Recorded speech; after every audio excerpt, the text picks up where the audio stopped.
I'm going to show you how to make Kreative Kiwi's free scissor pouch and matching pincushion.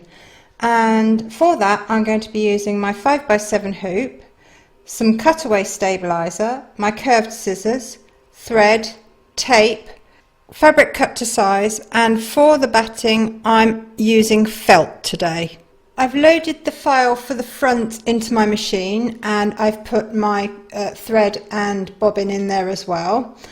I've hooped my cutaway stabilizer and I'm now going to pop the hoop into my machine and stitch round number 1, which is going to give me my outline. Now that that's stitched, I'm now going to place my felt batting over the outline, but I'm going to align it to the top here. So the top edge of my felt is going to line up with the top of the outline, and then I'm going to tape it in place. I'm now going to pop that into my machine and stitch round number 2, which is going to secure it. As I'm using white thread, it wasn't showing up very well over the top of the batting, so what I've done is I've gone round with my chalk pen, just highlighting the stitch line. So next we come to adding our first fabric, and we want to cover this area here.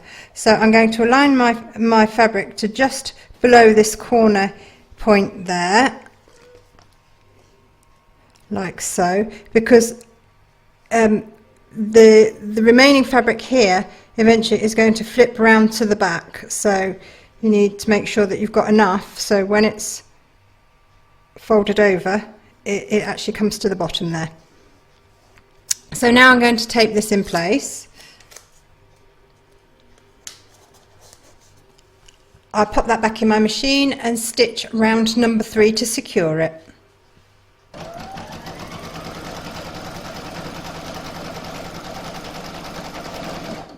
Next I'm going to add the second fabric to the bottom part here. Now the fabric that I'm using needs to be straight. It's not one that you can actually use at an angle really. So I'm going to show you how to go about lining it up so that when you fold it, it does come back straight. Now I've placed my fabric over the outline area here where I want it, so the scissors are all nice and straight. And now I'm going to fold this back and I'm going to crease it along the line that we've just stitched. And I'm going to really give it a good creasing with my nail so that it shows up. And then open it back out. And then along that crease I'm going to turn it the other way and crease it once again with my nail so that it holds like so. Now when I place that up against this, my crease should I say, up against this stitch line, I know that once it's stitched this is going to be nice and straight. So now I can fold this back and I can tape it in place.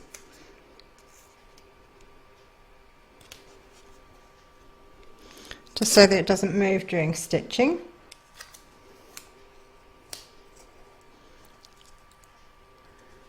And now I'm going to pop that back into my machine and stitch round number 4 to secure it. I'm now going to remove the tape.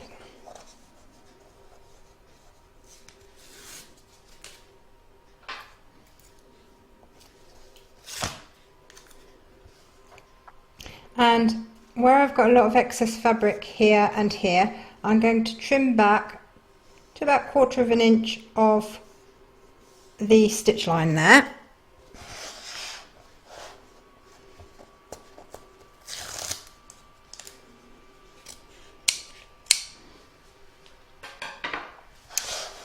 And now I can flip this fabric back and it's all nice and straight. So I'm now going to put a little bit of tape to hold that in place.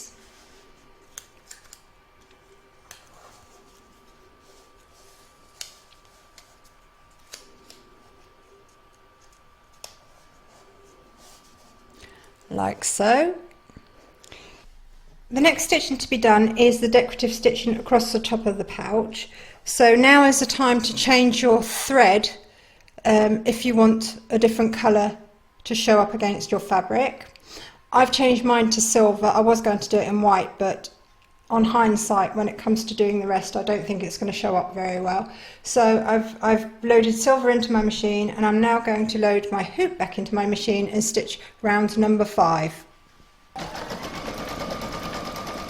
So there it is, the decorative stitching.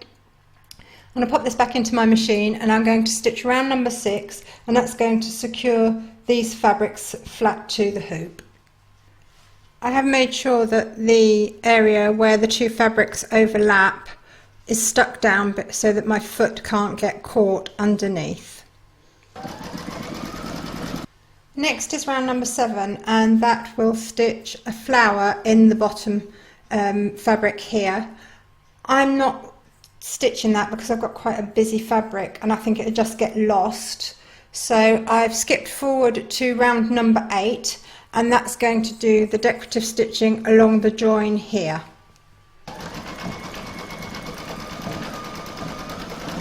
Next is the monogram letter, and that's round number 9. So that's the stitching of the front completed. I'm now going to remove the tape.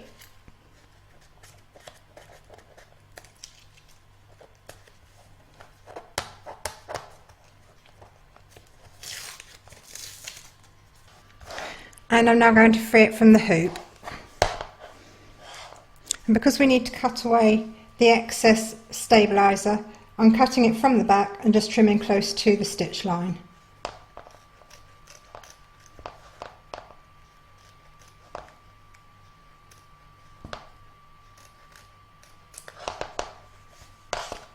Now that's free from the hoop, I'm going to fold this piece of fabric behind up against the edge here, and I'm going to press it in place. Now that that's pressed, I can now set it aside for when I need to join it to the back piece, and we can get on and load the file for the back into our machines. I'm now going to hoop some more cutaway stabiliser. So I'll lay that across there like so.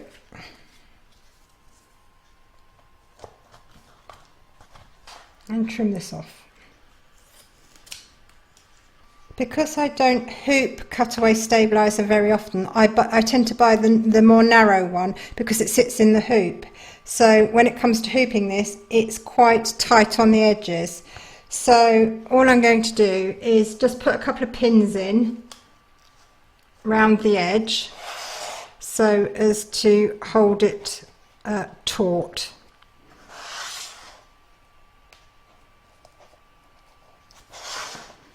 And it just stops these very narrow edges from being pulled down and going saggy in the hoop. Okay, so that's that ready. I'm going to pop it into my machine and stitch round number 1, which is the outline. I'm now going to place my felt batting over the top of that outline and tape it in place so that it can't move during stitching.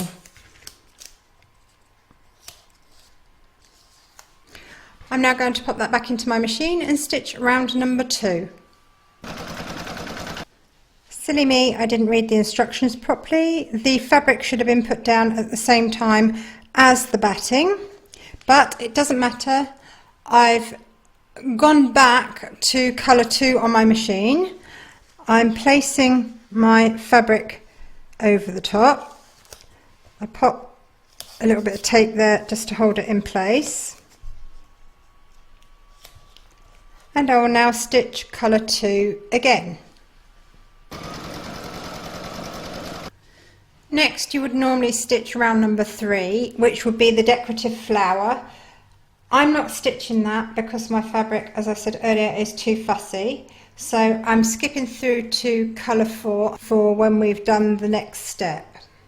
So now I'm going to place my front that I made earlier over the top of the back, and I'm going to make sure that these stitch lines here marry up to the ones on the back,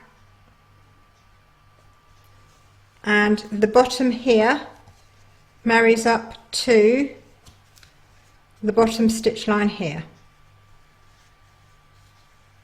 which it does.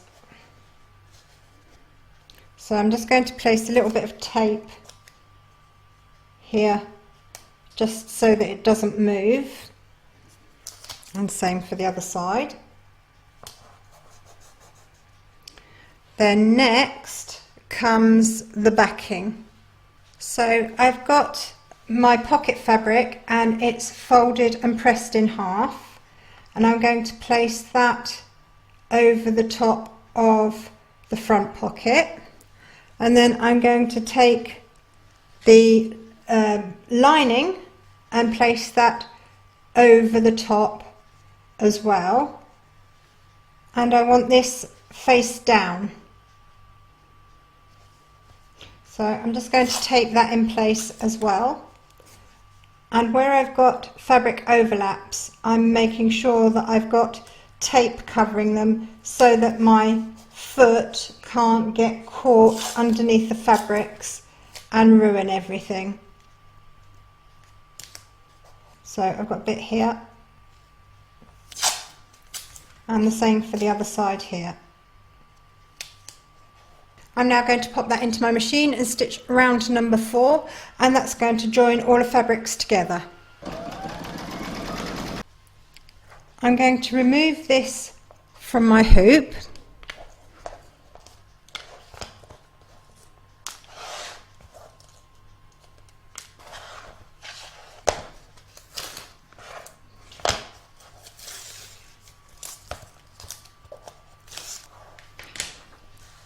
And now I'm going to trim up all the way around the edge.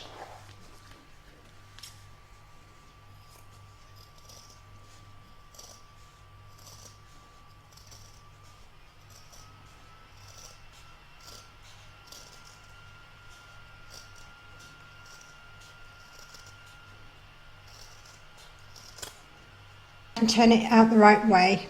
If you find that it doesn't lay properly, you can actually snip around the edges. I'll show you here, but don't snip the actual stitch line, just close to it.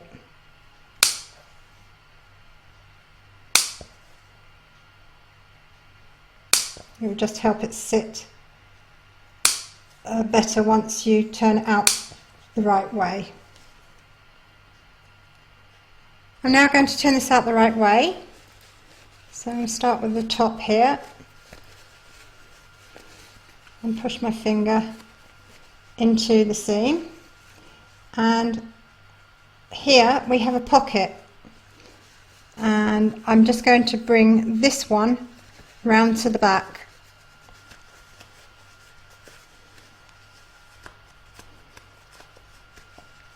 It's fiddly.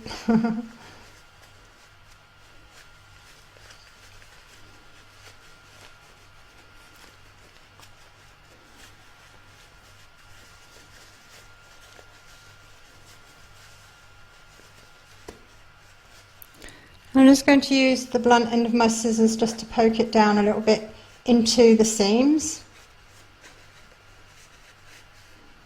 like so. So I've now got a nice pocket at the back, and I've also got one at the front. I'm just going to press that now. So there it is, our scissor keeper, and there's a pocket there, and there's also one on the back, so really handy. Now that that's finished, we're now going to go on and make the pin cushion. So for that I've got cutaway stabilizer. I'm using my 4x4 hoop, curved scissors, tape. I've got some fleece batting, and my fabric's cut to size. So I'm going to start off by hooping my cutaway stabilizer.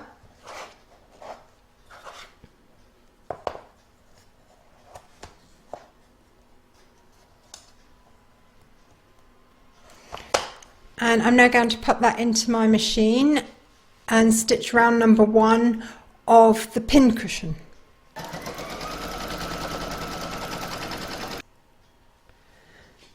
So I'm going to start off, now that I've got my outline, placing my batting over it and my front fabric as well.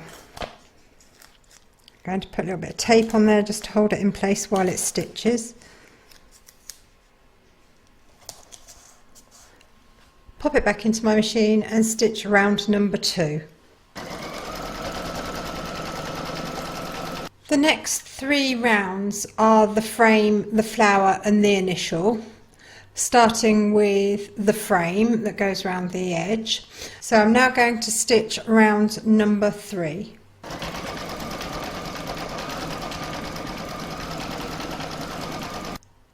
So there's the frame. I'm not doing the flower or the initial, so the next round that I'm going to be stitching is round number 6, but before I stitch that I need to attach my fabrics. Next I'm going to add my backing, so I've got the larger of the 2 pieces folded in half and pressed, and I'm going to place that over the outline, making sure that it covers the bottom here. And then my second piece I'm going to place with the good side facing down towards the front, and I'm going to overlap that a little bit and tape it in place.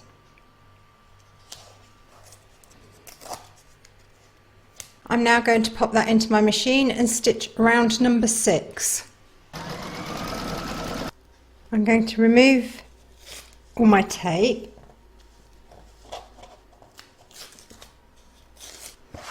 and remove this from the hoop.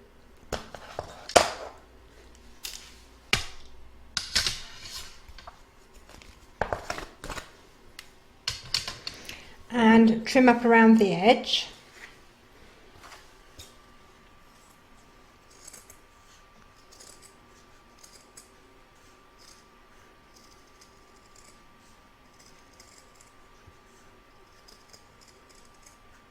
I'm now going to turn this out the right way.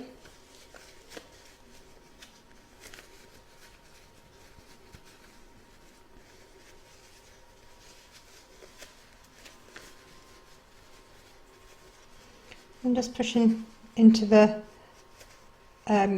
seam and rolling it a little bit so that it sits nice and evenly. And now I'm going to fill it with some stuffing, and this is just out of an old cushion.